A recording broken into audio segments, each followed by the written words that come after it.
Ya. Quería indicarles que el día de hoy hay este webinar con el Juan Zarango, que es el chico que trabaja en México. Él es panadero pastelero y sería interesante que podamos asistir el día de hoy a las 5, es la charla de él. De pronto podemos ganar, ¿no es cierto?, información de, con referencia a al trabajo que tenemos que hacer ahora con México. Entonces, ya saben que yo no soy de obligarles a hacer las cosas. Siempre les comento y existen estas situaciones, estas posibilidades que nos pueden ayudar a ver información adicional, de pronto ahí podemos hacer preguntas, ¿no es cierto? Yo creo que una de las cosas más complicadas que se realizan dentro de las gastronomías de cada país siempre es la parte de la pastelería, ¿sí? Y como experiencia, el trabajo anterior que hicimos con los chicos del ciclo anterior, siempre los postres son un inconveniente. eh, Porque de pronto no conocemos muy bien el perfil de sabor o no reconocemos los productos que de pronto son nuevos para nosotros. Entonces, pienso que es positivo el que podamos, incluso él va a abordar el día de hoy, la información incluso va a ser un taco dulce y yo creo que vale la oportunidad como para preguntarle de pronto y detalles que podemos nosotros necesitar ahora para elaborar nuestros postres. Y olvidarnos un poco del tema también. Yo sé que este momento estamos con la cabeza con el tema del COVID y de lo que vamos a hacer luego y todo, y hay un montón de información que nos bombardea todo el tiempo, pero yo creo que cambiar un poco el tema, ¿no es cierto? Y centrarnos en lo que él hace en México este momento. Él va a cumplir, yo creo que cerca de un año en México. Él se fue de aquí, estando en Guayaquil, trabajando en el Casa Julián del Oro Verde. Estuvo ahí trabajando como pastelero. Cuando estuvo el Juanito Zarango estudiando en el San Isidro, no teníamos ni idea que iba a terminar un día haciendo pastelería. Lo hizo muy bien en México, perdón, en Guayaquil, y eso mismo le dio la oportunidad de que le reclutaran en México. Entonces, él trabaja mucho en la parte de pastelería y creo que nos puede apoyar y nos puede ayudar a darnos ideas, ¿no es cierto?, sobre los postres y sobre la cocina dulce de México. ¿Ya? Entonces, no sé, alguien tenía una pregunta, parece. John Puerto Viejo, Vero, dice, sí. Hola, John, ¿cómo estás? Ya, entonces, eso muchachos, les invito hola John, les invito para que luego de la clase, pues a las 5 de la tarde es el webinar con él, para que nos conectemos ahí y ustedes puedan de pronto participar, ¿ya? No, yo sé que de pronto no todos pueden o tienen algunas otras actividades, pero procuremos, como digo, yo no les obligo a nada, no les voy a obligar. Yo creo que cada uno es lo suficientemente capaz de tomar sus decisiones y en estos momentos cada uno tiene sus cosas y todo, pero sí sería una chévere oportunidad. Entonces, para eso les espero a las 5 en el webinar del Juan. Bien, vamos a seguir avanzando entonces. La tercera región que analizaremos de México dice en qué estado está actualmente. Anita, en qué ciudad de México está? Si no estoy mal, está en el DF. Creo que está en el DF, porque ahí mismo creo que está el chico este Tufiño, que fue él el que le llevó. Te mentiría, más bien, no me adelanto, no estoy segura de en qué lugar está, pero si no estoy mal, es DF, puede ser, ¿ya? Bien, vamos entonces a revisar la tercera región de México. Esta información ustedes tienen actualizada en el CIP ya. Y bien, nos encontramos en la parte central, ¿no es cierto?, de México. algunas de las ciudades y regiones importantes o más importantes que podemos destacar dentro de la gastronomía como tal. Aquí vamos a encontrar al DF, eso nos da un importante punto de partida para una gastronomía mucho más variada, ¿sí? La gastronomía de esta región es súper compleja y extensa y podemos mencionar un montón de platos también, ¿no es cierto?, en todos los estados dentro y fuera de esta región. Sin embargo, son bastante similares los platos que vamos a analizar, sobre todo si hacemos énfasis en el México prehispánico, ¿no es cierto?, que utilizaba productos como el maíz, el chile, el frijol, ¿no es cierto?, que van a seguir siendo los ingredientes principales de los platillos, ¿ya? Eh, no solamente en esta zona, sino obviamente en todas las que hemos estado analizando, ¿no? Ya hablamos de estos productos principales. La, la capital Toluca de esta región, podríamos decir, ¿ya? Este estado que está alrededor del DF, o el DF está, ¿no es cierto?, bordeando toda esta parte de Toluca, que es súper importante por su agricultura, porque tiene principalmente producción de maíz, de frijol, de árboles frutales, legumbres, y también cuenta con diferentes tipos de ganado y aves, ¿ya? Estos tipos de platos que nosotros vamos a analizar o que se pueden dar en esta zona, en su mayoría se basan en productos como el maíz, el frijol, el puerco, entre otros, ¿sí? El uso del cerdo o del puerco es súper importante dentro de la elaboración, sobre todo de esta cocina, que incluye técnicas de cocción como guisos o como barbacoas, ¿no es cierto? Estas cocciones súper prolongadas y extensas de cocción que luego van, ¿no es cierto?, a ser parte de los famosos tacos, de los moles, de estas enchiladas y demás.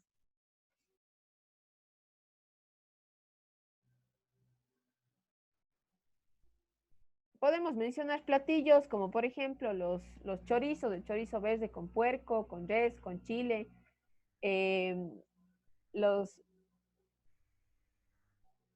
las verdolagas, productos como los nabos, las papas, las zanahorias, son algunos de los ingredientes que llevan este chorizo verde que se conoce. Además de los moles de olla, de productos como la barbacoa que ya mencioné, diferentes estilos, el pipián de pato, el caldo de médula de res, una infinidad de quesos, algunos pescados también como la trucha, la rellena de tomate, los de pasotes este tipo de sopas también que se hacen a base de maíz, este, tamales de ollita con hueco, rellenos de salsa, carne de cerdo, tacos de puerco, chicharrón. Bueno, creo que todos estos platos nos pueden hacer, nos hacen pensar, ¿no es cierto?, en esa cocina lenta, en esa cocina que emplea ollas de barro, recipientes de hierro forjado, ¿no es cierto?, en donde los productos se cocinan a baja temperatura, de forma muy lenta, ¿no es cierto?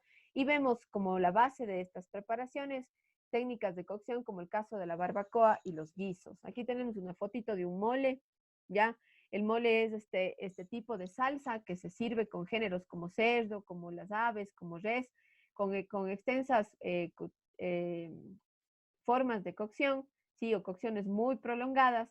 Ese tipo de salsa lleva dentro de su base muchos vegetales, el chile o el picante, y algunas de las variedades de moles que tenemos llevan chocolate también como parte de los ingredientes.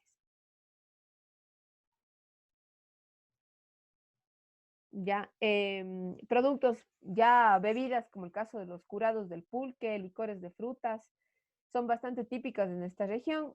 Productos ya dulces como la fruta cristalizada, los dulces de leche, de tamarindo, de camote, jamoncillos, mazapanes, un montón de confitería y estos postres típicos de este estado son bastante dulces, ¿ya? O tienen igual estas técnicas de cocción como de prolongado, como de dejar reducciones, ¿no es cierto?, de frutas y demás.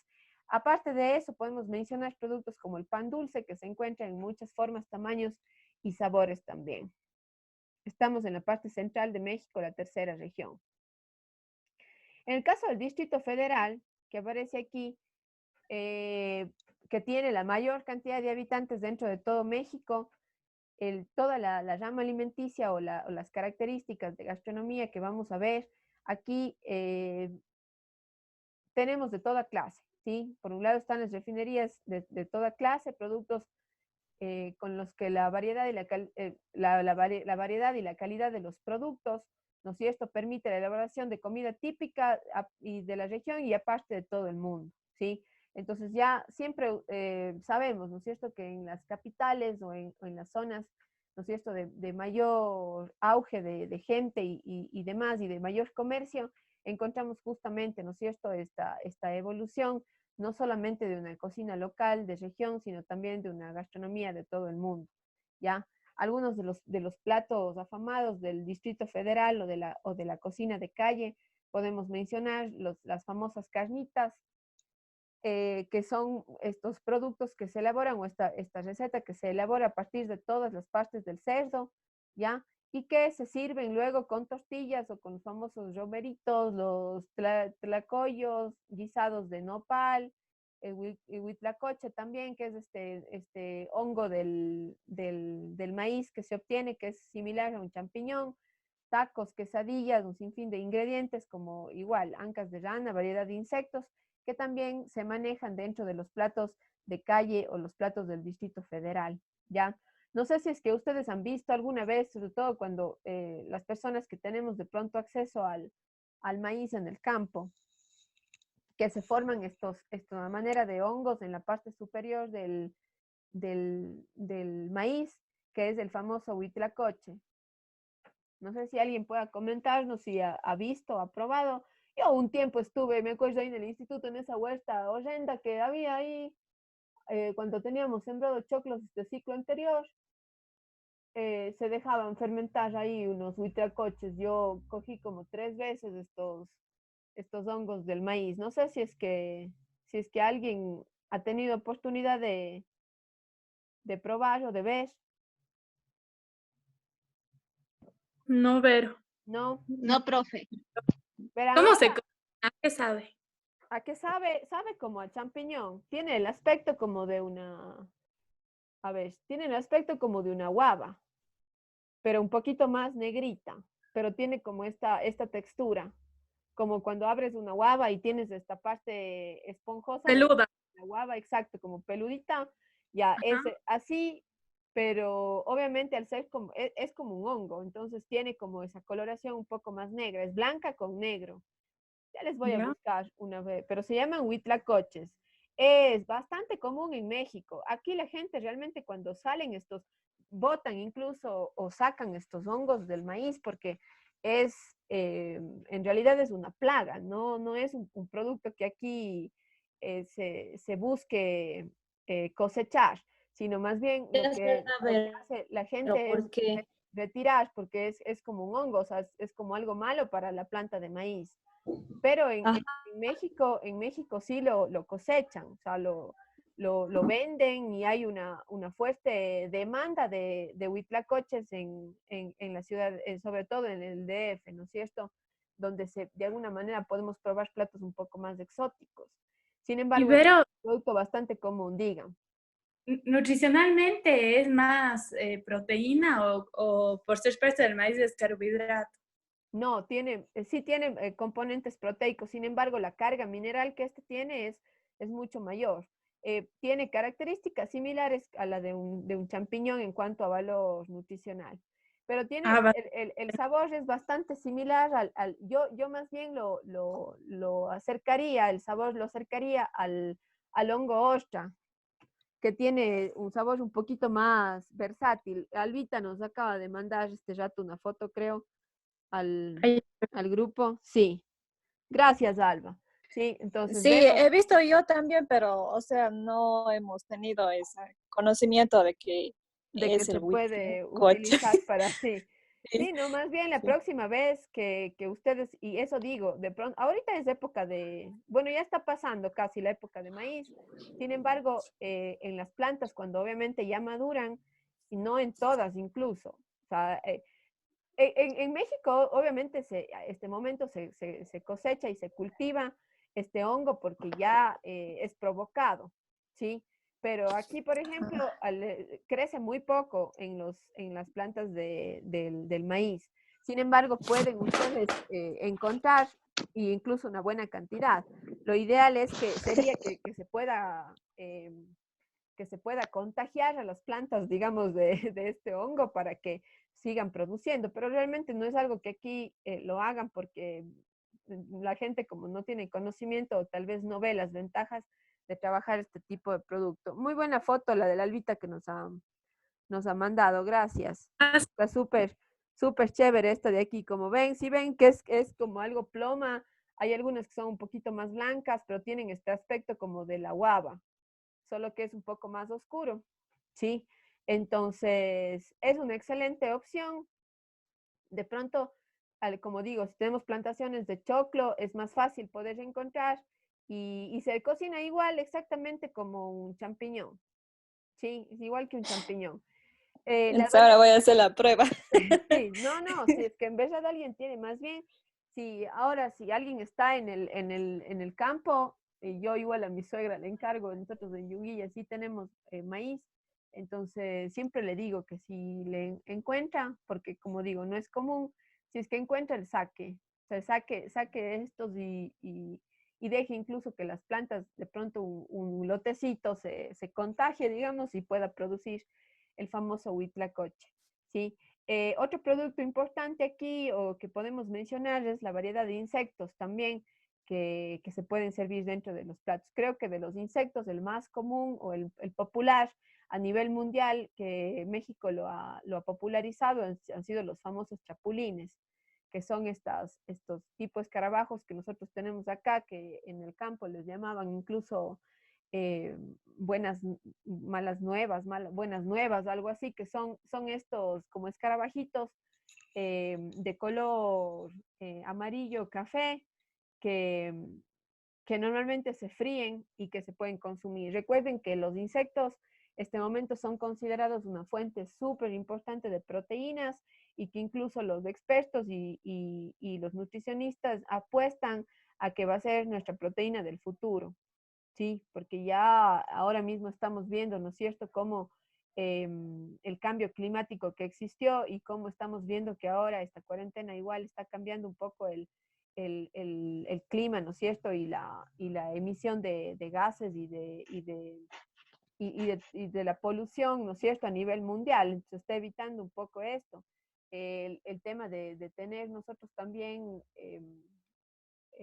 como es ganado, cerdos, aves, influyen, ¿no es cierto?, en la necesidad de suelo, de agua y de tierra que tenemos. Entonces llega un momento, un punto en el que analizamos que el utilizar todo este espacio y esta cantidad de recursos para generar carne, para consumo humano, es algo innecesario, ¿no es cierto? Entonces se apuesta un poco hacia el cambio en la mentalidad del consumo de productos cárnicos y si estos llegan a ser la primera fuente de proteína, se busca una alternativa, como el caso de los insectos, obviamente no todos, ¿no es cierto?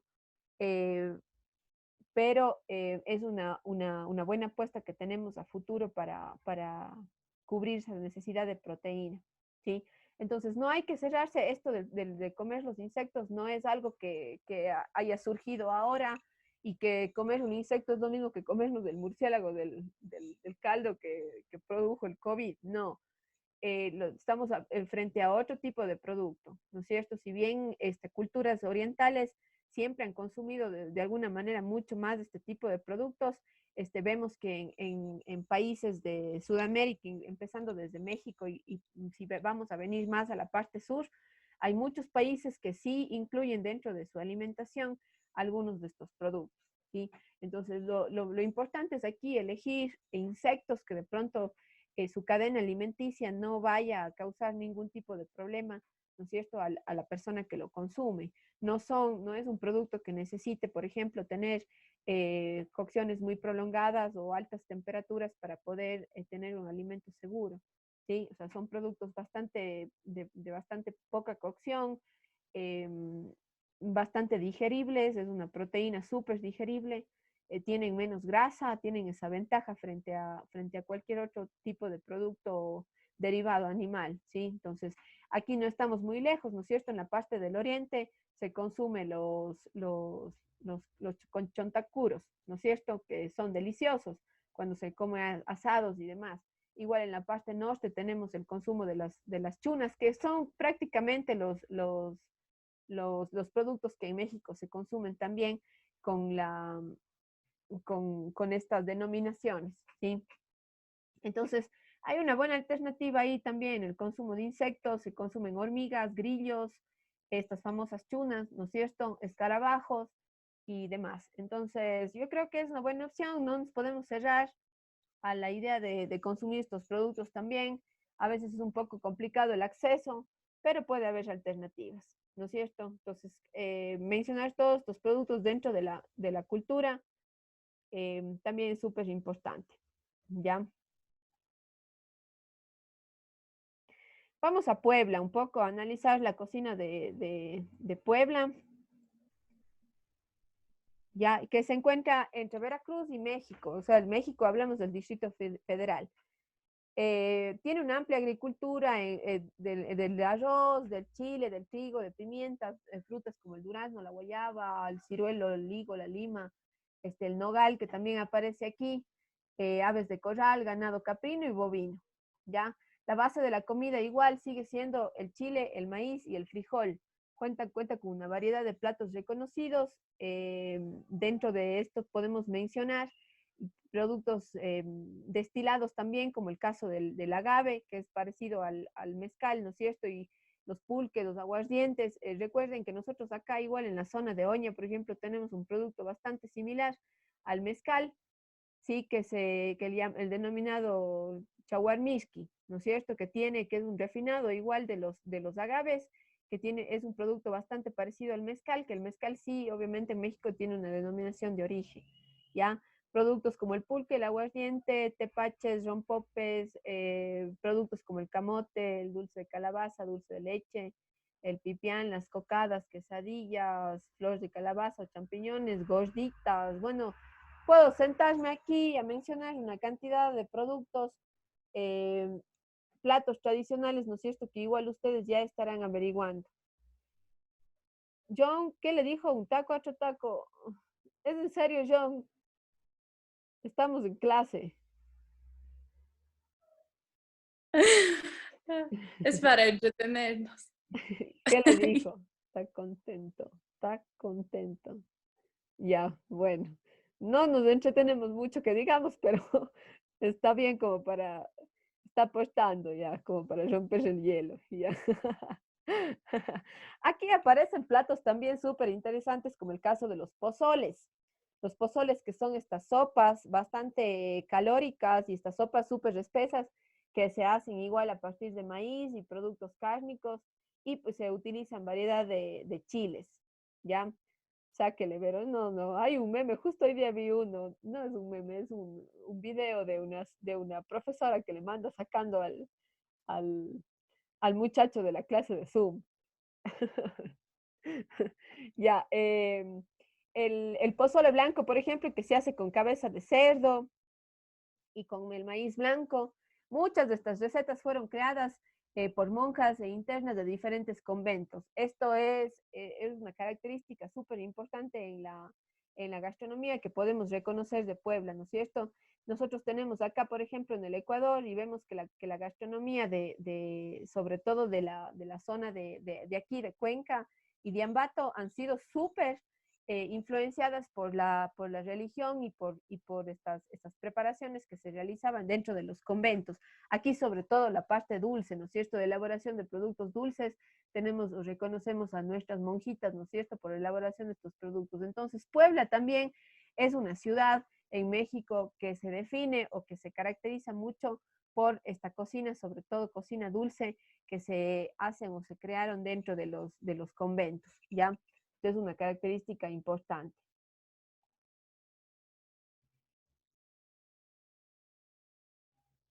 Ya, vamos a la cuarta región. Y esta región, a mi forma de ver, es la que a mí más me gusta de todo México, que es la zona, vaya, se me pasa ahí, ya,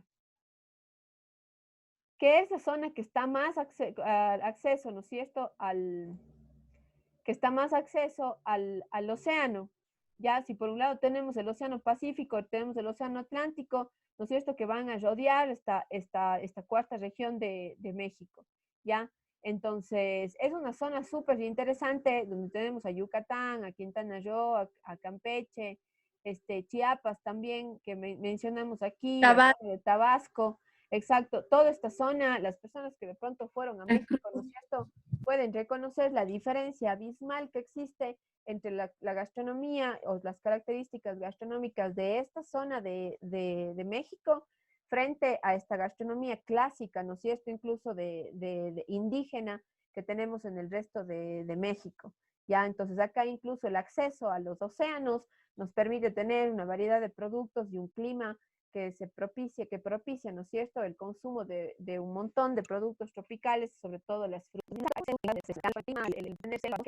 han influenciado mucho en la producción de esta región. ¿Ya? Aquí también puede reconocer una cultura prehispánica, ¿no es cierto?, como la de los mayas, que eran distinguidos por ser agricultores y crearon muchos de los platos que se consumen en esta zona. Sin embargo, vamos a ver una característica diferente a la de los aztecas, por ejemplo, que está más en la parte centro y norte de México, ¿ya? Luego de la llegada de los españoles, y que nos trajeron también algunas aportaciones, ¿no es cierto?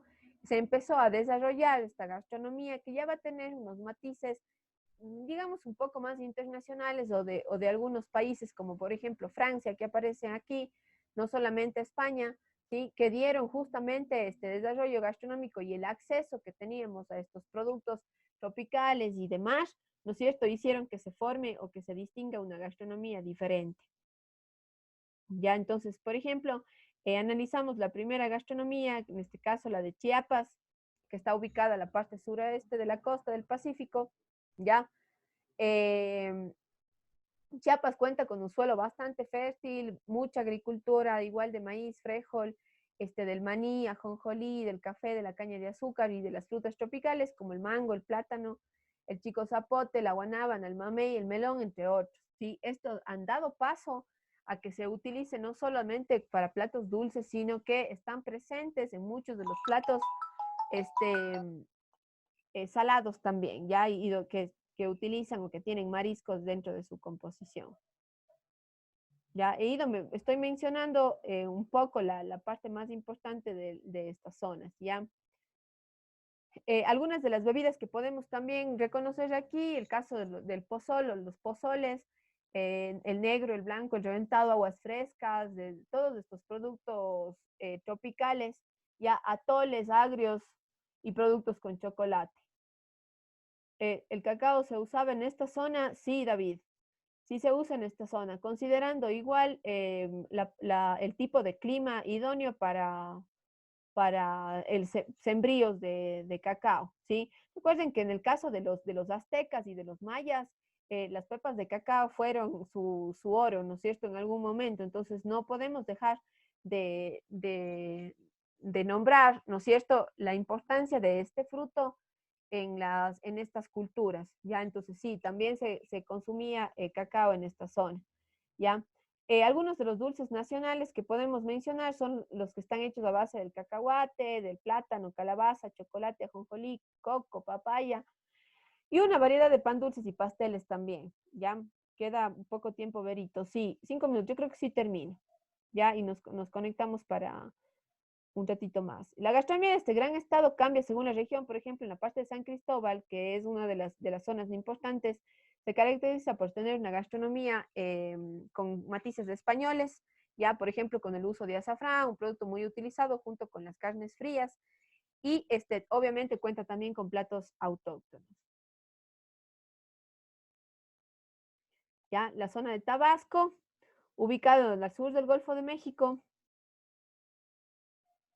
Ya, parece que tenía otra pregunta. Bueno, podemos hablar ahí, ya.